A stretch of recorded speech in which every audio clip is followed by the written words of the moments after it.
Good news guys, ketika dunia nih ya lagi pada ketakutan, harga minyak bumi naik terus, Hormuz ditutup.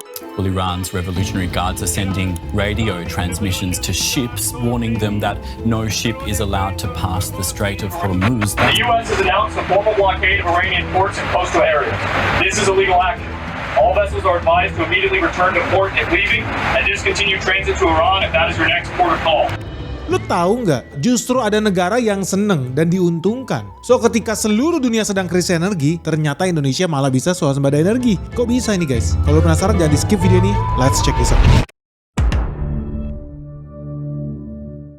Jadi teman-teman resmi nih ya, lu tahu nggak yang namanya Strait Hormuz kan ditutup. Terus kalau lu lihat harga minyak bumi itu sekarang masih di atas $100 per barelnya. Jadi nggak usah heran kalau banyak negara-negara itu yang panik dan ketakutan. Tapi Indonesia salah satu pihak yang sebetulnya bisa meraih cuan loh di tengah situasi kayak begini. Kenapa? Karena kalau negara kayak Singapura, Thailand, Vietnam, mereka panik. Filipina tuh sampai bikin 4 hari kerja sekarang bukan lagi 5 hari kerja. Dan mereka udah banyak mengurangi jumlah penerbangan di sana karena aftur juga udah krisis di Filipina. Negara Indonesia justru bisa cuan karena Indonesia punya kelapa sawit. Wih seru guys. Jadi ketika Singapura hari ini ketakutan, Lawrence Wong panik bro. Vietnam, Thailand sama juga. Indonesia enggak. Indonesia malah happy. Kenapa bisa? Karena Indonesia punya kelapa sawit dan sekarang Indonesia bakal upgrade proyek sawitnya tadinya B40 ke B50. Artinya setiap 1 liter solar yang lu pakai itu nggak lagi 100% dari minyak bumi, tapi 50% isinya adalah minyak kelapa sawit. Wih hebat. Dan kalau menurut pemerintah ya, mereka bakal mulai jalanin ini secara full keseluruhan per bulan Juli 2026. Jadi secara teoritis bisa jadi di bulan Juli 2026 Indonesia sudah mandiri secara energi dari sisi solar. Karena solar kita udah cukup produksi dalam negeri, di blend sama produksi sawit dalam negeri juga, dicampur jadi yang namanya B50 itu, biosolar. Dan ketika itu terlaksana, Indonesia secara teoritis harusnya udah bisa stop impor minyak. Dan per bulan Juli 2026 kalau semuanya berjalan sesuai rencana guys, Indonesia cadangan devisanya bisa naik tinggi loh. Karena kita udah resmi jadi negara biofuel terbesar di dunia. Nah sebelum kita bahas lebih lanjut guys, gue mau kasih tahu dulu ya, buat kalian yang belum tahu apa sih itu B50. Nah kasarnya gini, B50 itu sebetulnya bahan bakar yang terdiri atas 50% biodiesel, basisnya minyak nabati. Nah kalau di negara lain, ini nggak mesti minyak sawit, ada yang negara yang pakai minyak kedelai, minyak jagung, minyak tebu, itu biasanya jadi bioetanol. Nah kalau Indonesia, minyak nabatinya ambil dari minyak kelapa sawit. Artinya 50% bahan bakar biodiesel kita itu bisa diganti menggunakan minyak kelapa sawit. Nah kalau kita bisa meningkatkan pemanfaatan energi kelapa sawit ini yang merupakan energi terbarukan, kita bisa mengurangi ketergantungan terhadap impor bahan bakar fosil. Dari sini teman-teman udah bisa tahu ya, seharusnya Indonesia bisa sampai B100 dong. Jadi 100% murni pakai kelapa sawit. Bagus nggak itu? Menurut lu bijak nggak? Belum tentu. Dan itu bakal gue jelasin di akhir video ini guys. Makanya lu jangan skip. Karena project B50 ini udah dites. Solar 50% isinya minyak sawit. Itu udah dites bahwa truk, kapal, kereta api, alat berat ternyata hasilnya bagus. Lancar. Mesinnya tetap jalan. Jadi dari situ udah bisa lihat udah banyak hasil-hasil positif lah dari hasil tes di lapangan. B50 dalam skala yang besar kita udah siap. Sektor-sektor kita yang produktif bisa lebih mandiri secara energi. Karena udah dites ini bukan tes 1 menit 2 menit guys. Lu bayangin 900 jam uji cobanya. Jadi per akhir Maret 2026 kemarin pengujian ketahanan dinamis itu udah mencapai lebih dari 900 jam operasional tanpa adanya indikasi gangguan pada mesin. Meskipun mesinnya 50% pakai minyak sawit. Nah dari sini teman-teman udah tahu dong, hasil pengujian ini menunjukkan ya kalau bahan bakar B50 telah memenuhi spesifikasi teknis. Jadi para pelaku industri yang biasanya pakai bahan bakar yang terstandarisasi lah ya, mereka udah bisa tenang nih. Karena dari sisi parameter kandungan airnya aman, stabilitas oksidasinya aman, kandungan FAME-nya itu juga aman. Nah ini menunjukkan ya kalau secara teknis B50 itu udah siap nih guys buat diaplikasikan pada sektor non-otomotif yang punya karakteristik beban kerja tinggi. Contoh kerja di sektor pertambangan. Nah ini penting karena ternyata ya kalau lihat ya konsumsi BBM Indonesia memang ada kelas retail, itulah yang lu isi di Pertamina guys. Tapi yang non retail, pelaku usaha, industri, buat apa? Transportasi, logistik, pick up, truk, kereta api, kapal, alat berat, itu kan alat-alat kerja ya, alat-alat yang produktif ya. Bahkan bus aja itu masih banyak yang pakai solar. Ini penting banget bagi Indonesia karena kita pengen jadi negara yang produktif, kita pengen GDP kita naik tinggi guys. Dan kalau GDP kita naik tinggi artinya bahan bakar energi yang akan kita keluarkan, kita kita pakai, pasti konsumsi energi kita makin naik tinggi lagi. Nah jauh lebih bagus dong kalau seandainya bahan bakarnya dari dalam negeri, bukan kita impor. Nah kalau B50 ini jadi diterapkan, kenapa gue seneng ya? Gue seneng banget sebetulnya B50 diterapkan. Bukan gara-gara gue investor sawit, bukan. Tapi karena detik ini suka nggak suka, Indonesia masih impor BBM dari luar negeri. BBM di sini adalah solar ya maksudnya. Jadi teman-teman lihat ya, di tahun 2024 kita itu belum punya B50 guys, kita punya B35. Artinya dalam 1 liter solar lo cuma 35% yang minyak sawit. Jadi di tahun 2024 programnya masih B35, kita impor dari Singapura itu 3,7 juta ton solar. Nilainya 43 triliun. Dari Malaysia 1,9 juta ton solar. Nilainya 22,3 triliun. Nah kalau di total ya dari banyak negara kita impor di 2024. Total impor solar kita itu 7,1 juta ton. Negara kita hilang 84 triliun. Dan tentunya kita beli itu bukan dalam rupiah tapi dalam dolar. So tahun 2024 programnya masih B35. Kita wajib impor 7,1 juta ton solar. Move on dong ke tahun 2025. B35 dinaikin jadi B40. Artinya naik 5%. 1 liter solar sekarang ada 40% minyak sawit. Apa yang terjadi? Ternyata impor bahan bakar kita dari Singapura turun guys. Tadinya 3,7 juta ton, di tahun 2005 turun menjadi 2,8 juta ton. Begitupun Malaysia. Indonesia dulu semangat banget jadi budak Malaysia. 2024 impor 1,9 juta ton solar dari Malaysia. Tahun 2025 1,9 turun menjadi 1,3 juta ton. Dari sini udah bisa lihat ya. Oh gila, dari dua negara ini aja udah turunnya drastis loh, gara-gara Indonesia naikin 5% minyak sawitnya. Tadinya B35 ke B40. Tadinya impor kita 7,1 juta ton di tahun B35 2024. Tahun 2025 berubah jadi 5,2 juta ton. Signifikan, dari 7,1 juta ton ke 5,2 juta ton. Artinya kita bisa hemat lebih dari 1,8 juta ton solar guys. Sebis sedikit. Dari segi rupiah kita juga bisa hemat divisa triliunan. Karena Indonesia menghemat lebih dari 26 triliun loh. Cuman dengan selisih 5%.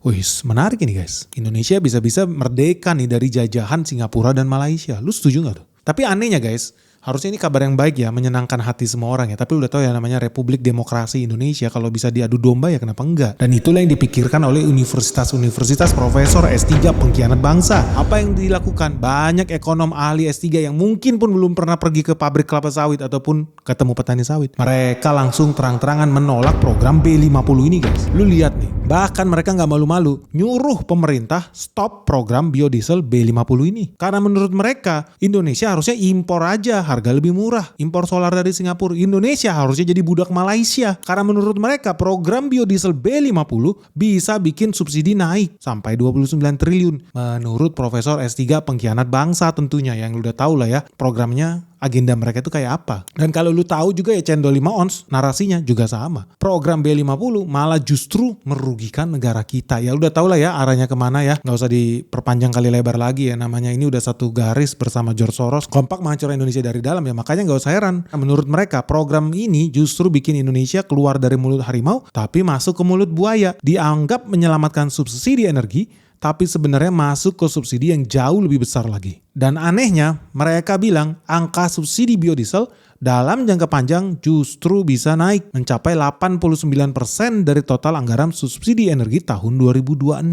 Wow, lebih gila lagi, defisit APBN bisa melebar nih sampai 3% katanya. Ya udah tau lah yang namanya pengkhianat bangsa itu ya, kalau bisa nyebarin hoax ya nyebarin hoax. Tapi kalau di dalam konteks ini beneran gak nih mereka tuh kagak ada otak? Orang-orang yang anti dengan B50, orang-orang yang lebih pengen Indonesia jadi importir solar, yang lebih pengen memperkaya mafia-mafia minyak yang ada di Singapura dan Malaysia. Coba kita bahas pakai data aja lah. Jadi gini guys, kita ngomong per metric ton ya. Harga 1 metric ton CPO itu crude palm oil, minyak sawit, hari ini harganya sekitar $989 per metric ton. Yang artinya kalau lu convert ke liter, itu setara $0,9 per liternya. $0,9 per liter. Kalau lu pakai kurs 17.000, itu setara $15.470 per liter CPO guys. Kalau lu bandingkan dengan harga minyak, harga crude sekarang katakan di $104,8 guys, satu barelnya. Nah, satu barel isinya 159 liter. Artinya harga 1 liter crude oil itu setara $0,66 per liternya. $0,66 itu setara 11.220 per liter. So dari perbandingan ini udah tau lah ya. CPO per liternya 15 ribuan, crude oil per liternya 11 ribuan. Dari sini aja udah kelihatan kalau yang namanya minyak pakai kelapa sawit udah pasti harganya lebih mahal lah dibandingkan minyak yang pakai minyak bumi. Dan lu gak usah pikir jauh-jauh lah, yang namanya juga minyak bumi tinggal dibor keluar muncrat, harganya pasti jauh lebih murah lah dibanding minyak yang asalnya dari lu tanam pohonnya lu pupuk, lu rawat, menyerap nutrisi dari dalam bumi, lu tunggu 3 tahun, 5 tahun baru berbuah, buahnya keluar, TBS, tandan buah segar sawit itu, tandan buah segarnya lu proses, keluar minyak, udah pastilah yang ini harganya lebih mahal dibandingkan minyak bumi yang lu impor dari luar, tinggal ngebor, muncrat, keluar minyak. Logis nggak? Iya logis. Tapi pertanyaannya, bener nggak kalau seandainya Indonesia lebih baik impor aja dari luar negeri? Nah, itu yang lo harus pikir. Nggak usah jauh-jauh, baju lah yang kita pakai.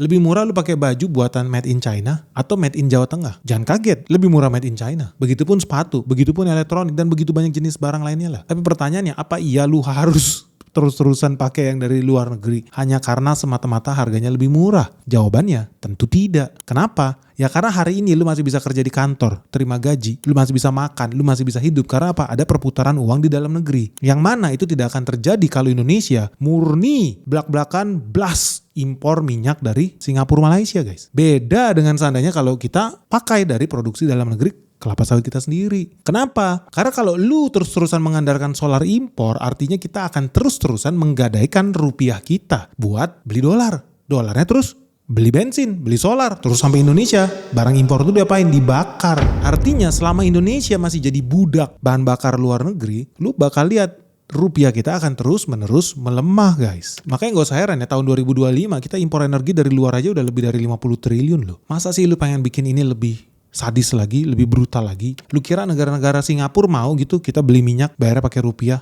Malaysia mau kita bayarnya pakai rupiah? Nggak bakal mau guys. Mereka maunya kita bayarnya pakai dolar. Jadi rupiah harus digadaikan. Dan ini kabar buruk. Kenapa itu kabar buruk guys? Karena ya memang lu pengen solar yang murah, bagus, dari minyak bumi, bagus, impor. Lu harus pikir, ketika lu impor itu dari luar negeri, harganya murah. Sebetulnya murah karena negara kita yang nombok. Negara nombok pakai duit subsidi. Subsidinya dari mana? Uang pajak rakyat juga. Yang jadi sedih, yang menikmati tombokan subsidi uang pajak rakyat Indonesia itu siapa? Ternyata negara. Halo guys, ngeri banget ini guys. Market terus-menerus nyungsep, merah membara, dan crash di mana-mana. Nah buat teman-teman yang merasa bingung nih, gimana cara melewati navigasinya nih, peperangan yang terjadi di Iran, bentar lagi buka cabang di Asia. Kalau lu nggak siap guys, lu jangan kaget kalau lu harus berpisah dengan harta kekayaan lu. Nah terus gimana kalau teman-teman yang masih belum tahu dan belum tahu gimana caranya bersiap menuju dunia yang makin kacau ini? Jangan sampai lu investasi lu terganggu. Segera gabung di Benix Investor Group. Karena apa yang terjadi di market crash hari ini, merah membara, sudah gue share dari tahun lalu. Dan hari ini semua berjalan sesuai skenario yang gue ajarin. So buat teman-teman yang pengen tahu gimana caranya cari cuan ya di era perang dunia 3 ini, segera daftarkan dirimu sekarang juga hanya di www.benix.id. Karena cuma di sini ya kita bakal ajarin lu gimana cara investasi yang benar. Kita bakal ketemu dengan direksi-direksi perusahaan top yang ada di Indonesia. Kita akan ajak lu buat site visit, temu emiten, bahkan kita ada acara sebentar lagi gala dinner bersama seluruh investor di Benix Investor Group. So tunggu apa lagi guys? Orang dari luar negeri aja berbondong-bondong buat ikut Benix Investor Group. Masa lu ketinggalan? Benny Batara, the founder of the Benix Investor Group. Yuk buruan segera daftar di Benix Investor Group sekarang juga. Ternyata negara Singapura. Ternyata negara Malaysia. Karena kita bayar sama mereka di harga mahal. Nyampe di Indonesia, pemerintah subsidi. Artinya duit pajak lu rakyat Indonesia dipakai buat mensubsidi konglomerat Singapura. Mensubsidi konglomerat Malaysia. Sampai kapanpun negara Singapura jadi lebih maju, lebih modern, lebih kaya raya dibanding orang Indonesia. Karena duit pajak rakyat Indonesia habis. Buat apa? Mensubsidi Singapura. Aneh, Indonesia negara miskin disuruh mensubsidi negara kaya raya. Duit pajak lu tuh yang dipakai buat menghidupi rakyat Singapura hari ini. Bisa senang-senang mereka, hidup mewah, negara maju, modern. Bayarnya pakai apa? Duit pajak lu. Karena negara impor dari Singapura di harga penuh, harga mahal, pakai duit lu. Begitu masuk Indonesia, disuruh subsidi. Kan ngaco. Coba lu pikir lagi, artinya selama ini lu lah yang mensubsidi Singapura supaya tambah kaya raya guys. Nah lu rela nggak? Atau jangan-jangan mendingan duit yang lu kasih ke Singapura diputer di dalam negeri. Gimana caranya pak? Kalau seandainya program solar B50 ini jalan, artinya apa? APBN Indonesia tetap subsidi nggak? Tetap. Tapi bedanya apa? Bedanya duitnya bakal mengalir ke petani Indonesia, ke supir truk Indonesia, ke buruh tani, tenaga kerja, pabrik kelapa sawit yang ada di Indonesia. Duit lu akan lari dan berputar di rakyat Indonesia juga. Dibanding duit lu lari ke Raja Arab, ke mafia Singapura, ke konglomerat Malaysia. Lu lebih rela yang mana guys? Jujur aja.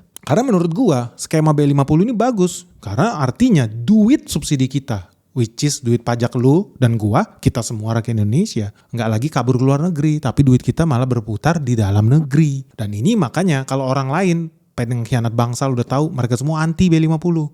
Anti mereka. Gila juga, artinya mereka pengen kita jadi budak impor seumur hidup. Ini memang binatang laknat ini. Dan sampai profesor, guru besar, S3, universitas, semua komentarnya sama. Aneh banget, ngaco. Padahal juga kalau lu lihat ya, subsidi buat biosolar itu nanti, itu juga gak murni dari negara juga. Karena ada yang namanya BPD PKS. Ini kepanjangannya, Badan Pengelola Dana Perkebunan Kelapa Sawit. Mereka itu membiayai proyek biodiesel, itu sampai tahun 2024 aja ya, sekitar 26 triliun guys. Jadi ini kayak setoran lah, sesama pengusaha sawit itu mereka punya patungan, kayak arisan lah. Jadi duit arisannya mereka itulah yang dipakai. Buat apa? Buat bayar project biosolar ini. Makanya artinya gak serta-merta duitnya itu duit APBN semua yang disikat untuk subsidi ini. Beda dengan kalau lu beli impor Singapura, impor Malaysia. Habis duit APBN kita. Kalau ini enggak, ini ada duit arisan juga dari pengusaha kelapa sawit. Yang mungkin mereka juga bete lah. Padahal duitnya bisa dipakai buat beli jalan atau bibit-bibit baru dibagi-bagi gratis ke rakyat petani-petani sawit. Itu konteksnya di situ. Betul bisa jadi. Tapi di sini kan secara nggak langsung mereka juga burden sharing sebenarnya. Mereka ikut patungan untuk memberikan solar biaya murah, biaya diskon di Indonesia. Dan ini penting. Kenapa? At the end of the day lu pengen Indonesia itu sejahtera, stabil, nggak rusuh.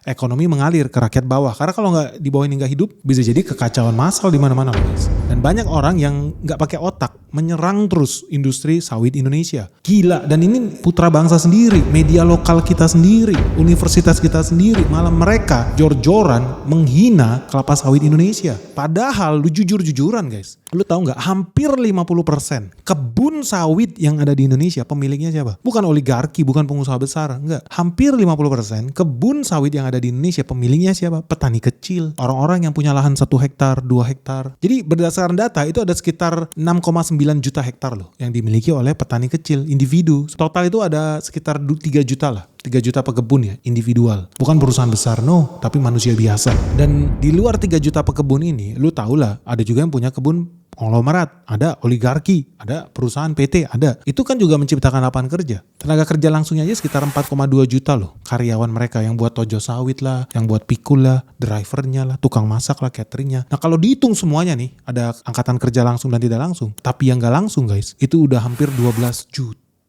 tenaga kerja yang hidup dari bisnis sawit. Nah banyak orang-orang di Jakarta ini nggak paham, sok-sok cinta lingkungan gitu, tapi mereka nggak tahu realitanya kelapa sawit adalah penyumbang tenaga kerja salah satu yang paling besar di Indonesia. Tapi mereka asal ngaco aja. Padahal kalau lu pergi ke daerah, ini gue ngasih tahu ya cerita. Gue pernah naik driver ojol guys, ojek online di Palangkaraya. Gue tanya hari-hari kerjanya apa? Ya ojek online. Tapi kalau Sabtu Minggu dia pergi ke kebun. Ternyata dia punya kebun sawit. Lah buat orang Jakarta itu kayak hal yang gak nyambung buat mereka. Tapi kalau di daerah banyak loh pemilik kebun kelapa sawit ini profesinya apa? Tukang sate, supir truk, tukang masak. Banyak. Gak percaya, lu lihat di kolom komentar ini. Kalau lu orang-orang dari Riau, dari Jambi, dari Sumatera, ini bukan miliarder guys yang punya kebun 1.000 hektar, 5.000 hektar. Enggak. Mayoritas yang kita ngomong ya. Mayoritas pengusaha kebun, petani sawit, individu yang luasan lahannya itu 1 hektar, 2 hektar, 3 hektar, kecil. Dan ini harusnya kita lindungin karena mereka berkontribusi apa? Tadi menyerap lapangan kerja. Kedua, menghasilkan devisa buat negara karena CPO-nya kita ekspor dalam dolar, Indonesia dapat dolar. Good news buat negara kita. Yang terakhir apa? Dia bisa membantu neraca dagang Indonesia yang ujung-ujungnya apa? Berkontribusi terhadap peningkatan GDP Negara Kesatuan Republik Indonesia, guys. Karena buat teman-teman yang pura-pura bego nih kayak orang-orang S3 itu, rumus GDP itu apa? Konsumsi ditambah investasi ditambah government spending plus ditambah selisih ekspor dan impor. Artinya kalau ekspor makin tinggi, ekspor sawit kita makin tinggi. Lu udah tahu gara-gara kelapa sawit Indonesia banyak yang mau nanem dan kita ekspansi terus dan kita wajib ekspansi kebun kelapa sawit kita. Artinya kita bisa ngurangin defisit. Indonesia bisa surplus dagang. Indonesia bisa banjir dolar. Karena biodiesel, sawit, biosolar itu bahan bakunya dari dalam negeri kita, CPO. Kita nggak perlu impor lagi, kita nggak usah menggadaikan rupiah lagi, kita nggak usah jadi anjing peliharaan Singapura guys. Sedih, mau lu ngemis-ngemis sama Singapura sama Malaysia. Pikir dong, profesor-profesor S3 ini, peneliti, yayasan, lembaga LSM anjing peliharaan George Soros semua lu. Masa lu pengennya Indonesia impor terus jadi budak mereka? Aneh lu. Kalau gue sih lebih pengen Indonesia ya tambah kaya raya, tambah sejahtera, petani kita powerful, neraca perdagangan kita sehat, ya dong. Dan kita tidak jadi budak dolar. Dan ini bukti bahwa apa? Ini kontribusi positif buat kenaikan GDP Indonesia. Suka nggak suka teman-teman di sini banyak yang punya sawit ya, petani sawit ya atau buruh sawit, lu harus bangga. Jangan mau lu didoktrin sama media-media palsu tuh yang bilang lu merusak lingkungan, yang bilang Indonesia harus tutup aja kebun sawitnya, dirubah kebun sawitnya jadi hutan segala macam. Enggak. Gua jelas statement gua, Indonesia harus tanam lebih banyak lagi sawit, harus buka lebih banyak lagi kebun sawit. Kalau bumi ini mau selamat. Kok bisa Pak? Karena kalau lu tidak nanam sawit artinya lu harus nanam kacang kedelai, ambil minyaknya. Nanam biji bunga matahari, ambil minyaknya. Nanam canola, ambil minyaknya. Rapeseed oil tuh. Lu tahu mereka butuh lahan 5 kali lipat lebih banyak dibandingkan 1 hektar kebun kelapa sawit. Jadi 1 hektar kebun kelapa sawit kalau lu tanam minyak-minyak yang aneh itu, lu butuh lahan sampai 5 hektar lebih banyak. Kalau lu benar-benar punya hati di sini, harusnya lu udah bisa lihat, oh berarti kalau Indonesia punya 20 juta hektar sawit, negara lain butuh 100 juta hektar buat menghasilkan literan minyak yang sama. Itu namanya deforestasi. Tapi pernah diserang nggak? Enggak. Karena punya siapa? Punya orang bule bro, orang barat. Giliran kita diserang. Kenapa? Karena kita jadi kompetitor mereka. Karena mereka tidak bisa nanam kelapa sawit di Ukraina. Mereka nggak bisa nanam kelapa sawit di Jerman, nggak bisa guys. Biji bunga matahari bisa. Kacang kedelai bisa. Produktif? Tidak. Deforestasinya skala besar? Iya. Terus kok diem aja? Namanya juga bisnis. Kalau bisa kurangin kompetitor, Indonesia biar mati. Biar petani mereka yang kaya raya guys. Ini perang geopolitik. Dan sayangnya ya gak banyak yang sadar. Kita udah di brainwash untuk membenci komoditas unggulan kita sendiri. Tapi semoga dengan video ini lu makin paham lah kenapa penting banget ya Indonesia ini bersatu mendukung program B50. Gua sangat mendukung 1000%. Karena gua gak rela Indonesia jadi budak Malaysia. Jadi budak Singapura. Gak bener guys. Terus kita suruh belinya pakai dolar lagi. Berarti sampai kapanpun rupiah terus melemah. Nggak akan ada pilihan rupiah itu menguat. Karena orang Indonesia hobinya apa? Beranak. Nanti punya anak. Emang anaknya nggak butuh motor, nggak butuh mobil, nggak pakai kendaraan umum, nggak terbang. Terus belinya dari mana? Bahan bakarnya impor. Artinya makin banyak populasi penduduk Indonesia bertumbuh terus, makin banyak impor energi Indonesia. Gua tidak setuju. Kita harus swasembada guys. Kalau bisa pakai minyak kita sendiri. Dan makanya lu gak usah heran kalau seandainya Prabowo itu diserang terus. Gak aneh. Elit global benci. Ya mereka punya kebun di luar negeri banyak banget. Dan mereka wajib menghancurkan ekonomi Indonesia. Kenapa? Karena ini udah bertentangan tuh dengan keinginan mereka. Ngangkangin kita, memperbudak kita. Dan salah satunya dengan menyerang kelapa sawit Indonesia. Karena ingat, Prabowo punya target apa? Ekonomi Indonesia tumbuh 8% tahun 2029. Bisa nggak? Bisa. Ini salah satunya. Kenapa bisa? Lu tahu program biodiesel Indonesia, biosolar kita, pakai minyak kelapa sawit itu terbukti ini berhasil menghemat devisa kita. Kita hemat 40 miliar dolar guys dalam 5 tahun terakhir dari tahun 2020 sampai tahun 2025. 40,7 miliar dolar itu setara 691 triliun loh. Nah kalau Indonesia menerapkan B50 artinya apa? Penghematan kita bakal bertambah sampai 10,8 miliar dolar setiap tahunnya. Ini setara 183 triliun. So can you imagine guys? Kalau kita masuk ke B50, Indonesia nggak perlu lagi jadi budak dolar. Indonesia bisa hemat devisa 183 triliun. Menurut lu, negara-negara asing seneng nggak lihat itu? Mereka suka nggak lihat Indonesia mandiri? Enggak jawabannya. Makanya dia akan terus nih keluarin duit supaya kita diadu domba, supaya kita dengerin LSM penipu itu. Guru-guru besar S3 profesor pengkhianat bangsa itu jumlahnya sekarang udah merajalela guys, negara dikepung. Padahal faktanya kita diuntungkan. Ngeri gak sih? Dan kalau lu lihat ya, dengan artinya kita melakukan B50 itu artinya hilirisasi. Bukan industri ngebor minyak di Arab yang tambah cuan. No. Tapi industri pertanian, industri pabrik kelapa sawit, industri pabrik biosolar Indonesia yang justru bakal tumbuh terus, yang bisa menyerap lapangan kerja. Waktu masih B40 aja lu tahu serapan tenaga kerjanya itu setara 1,3 juta loh tenaga kerja yang diserap. Kalau bisa masuk B50, serapan tenaga kerjanya bisa naik 2 kali lipat guys. Dan ini signifikan. Karena lu hitung aja waktu masih B40, 1,3 juta lapangan kerja, itu gajinya rata-rata kita lihat setara 3,7 juta per bulan. Artinya 1,3 juta tenaga kerja dari B40, lu kali 3,7 juta rupiah per bulan, itu udah setara 4,5 4,8 triliun guys setiap bulannya. Duit yang beredar. Setahunnya sekitar 57 triliun. Bayangkan kalau kita hilirisasinya kita tingkatkan, produktivitasnya kita tingkatkan, pasti kan butuh lapangan kerja lebih banyak lagi. Butuh driver, supir truk, mesin, warung, bawa darmi, tukang masak di situ udah makin lebih banyak lagi serapan tenaga kerja. Indonesia bahkan bisa jadi eksportir solar guys. Eksportir biosolar. Hebat ya. Tapi airannya banyak banget loh orang yang anti dengan B50 ini. Kenapa guys? Dan lebih ngeri lagi, mereka mau adu domba petani kita di bawah. Mereka bilang petani dirugikan. Enggak lah, logika aja lah bego.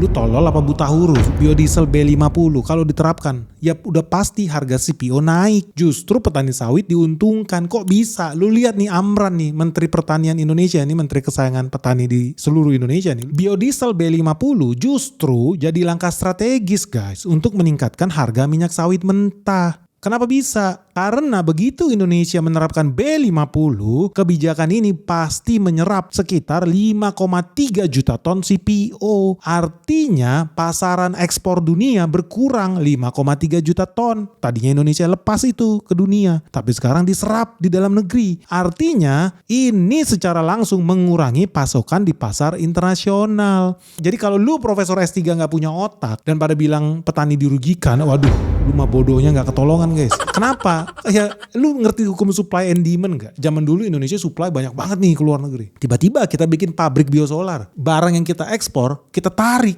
masuk pabrik dalam negeri. Logikanya berarti supply barang di dunia internasional naik apa turun? Ya turun, ya berkurang. Kalau supply berkurang, demand tetap tinggi, apa yang terjadi? Harga CPO naik guys. Lu ngerti gak sih? Lu kayak orang bego lu. Katanya S3 lu. So kalau ekspor tahun lalu nih 26 juta ton. Terus kita ambil nih 5 jutanya buat B50. Ini betul-betul bener nih pernyataan Menteri Amran nih. Artinya apa? Sisa peredaran di dunia internasional tinggal 21 juta ton. Dan betul, begitu suplainya berkurang, gua yakin guys, harga CPO dunia bakal naik. Artinya, nah teman-teman petani nih, lu yang diuntungkan. Petani Indonesia justru diuntungkan. Makanya lu hati-hati guys ya baca media. Bahkan universitas makin kesini makin banyak yang hoax. Menurut lu yang bener siapa guys? Pernyataannya guru besar S3 pengkhianat bangsa, profesor-profesor anjing peliharaan George Soros, media-media palsu, atau Menteri Amran? Kalau menurut gue Menteri Pertanian ini bener. Kenapa? Karena logika supply and demand ya begitu. Kalau supply-nya berkurang karena kita pakai, artinya petani di Indonesia lu jangan takut. Lu justru diuntungkan guys. Makanya harus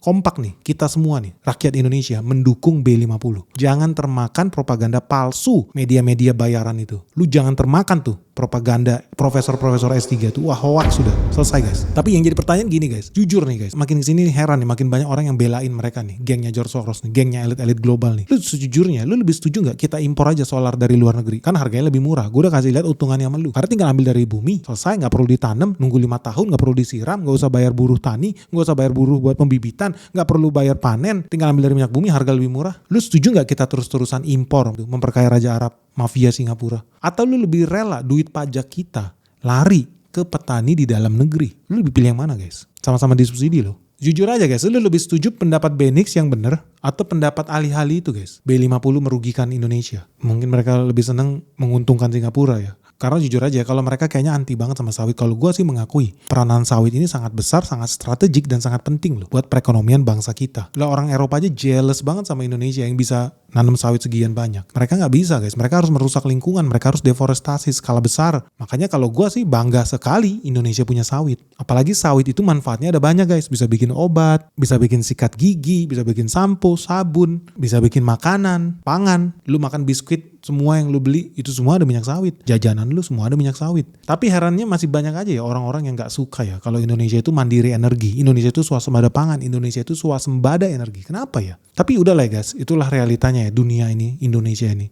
Terus-terusan diserang sama propaganda asing guys. Kalau dari tadi gue bilang B50 itu menguntungkan Indonesia, tapi ada juga loh negara yang dirugikan kalau B50 ini dijalankan secara masif. Lo tau gak negara apa yang dirugikan guys? Ternyata negara-negara seperti Cina, Afrika, Pakistan, Uni Eropa justru bakal dirugikan nih. Begitu kita menjalankan program B50. Kok bisa? Ya karena di 2025 aja ya negara tujuan ekspor tertinggi kita yang namanya Cina itu impor hampir 6 juta ton sawit guys di tahun 2025. Dan jumlahnya naik terus dari tahun ke tahun. India 4,8 juta ton. Afrika hampir 4,2 juta ton. Uni Eropa 3,3 juta ton. Gila. Pakistan 3,2 juta ton. Dari sini udah bisa lihat mereka itu ya negara yang paling bakal terdampak signifikan. Begitu Indonesia ngurangin ekspornya guys. Jadi lu kalau tinggal di Cina, di Pakistan, di Eropa, lu harus siap-siap. Inflasi pangan bakal terjadi di negara lu. Nggak percaya? Lu pergi ke Jerman nanti nih bulan Juli. Gua yakin harga makanan lu udah naik 20-30%. Kenapa? Lu sih anti sawit. Padahal sawit lebih sehat dan lebih aman buat lingkungan. Nah dari situ lu udah bisa lihat ya, ternyata B50 ini sebuah peristiwa yang mengguncang planet bumi. Bakal banyak negara-negara yang terdampak. Tapi itu kan negara-negara yang sedih ya. Tapi pasti ada juga dong pihak yang diuntungkan. Menurut teman-teman ya, kalau kita bisa jalanin B50 ini dengan benar, dengan baik, dan gua harap ini berjalan dengan lancar. Pemerintah komit nih dengan program ini. Pertanyaannya, sama apa guys menurut lu diuntungkan? Share dong pandangan kalian di kolom komentar yang di bawah ini. Kalian setuju atau tidak dengan program B50 pemerintah? Segera tulis pandangan kalian di kolom komentar di bawah ini. Semoga video kita bermanfaat. Salam sehat, salam cuan. Bye-bye.